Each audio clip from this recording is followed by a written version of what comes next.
শুরু করছি 1565 সালে ঘটে যাওয়া তালিকোটার যুদ্ধ বা বানিহাটির যুদ্ধ বা রাক্ষস টঙ্গরীর যুদ্ধ। কি বললাম? তালিকোটার যুদ্ধ, বানিহাটির যুদ্ধ বা রাক্ষস টঙ্গরীর যুদ্ধ 1565 সাল জানুয়ারি মাস। কিভাবে ঘটলো সেটুকু একটু নজর রাখো।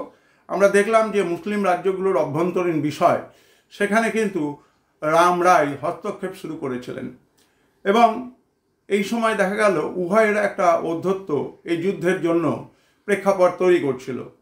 গোলকন্ডার শাসক ইব্রাহিম কুতুব শাহের উদ্যোগে মুসলমান রাজ্যগুলো রাম রায় তথা বিজয়নগরের বিরুদ্ধে ঐক্যবদ্ধ হয়েছিল।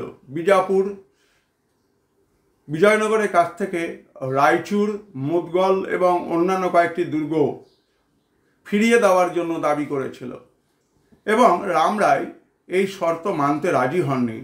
এর ফলে কি হয়? যুদ্ধ অনিবার্য হয়। তাহলে যুদ্ধের প্রেক্ষাপট কি দেখলাম?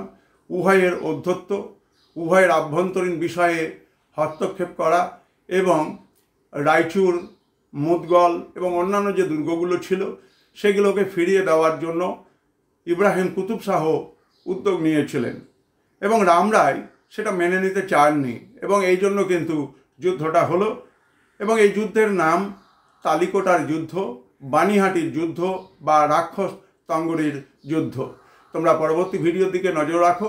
যারা সেমিস্টার দিচ্ছ তাদের জন্য এই ভিডিওগুলি এমসিকিউ এর জন্য অত্যন্ত গুরুত্বপূর্ণ।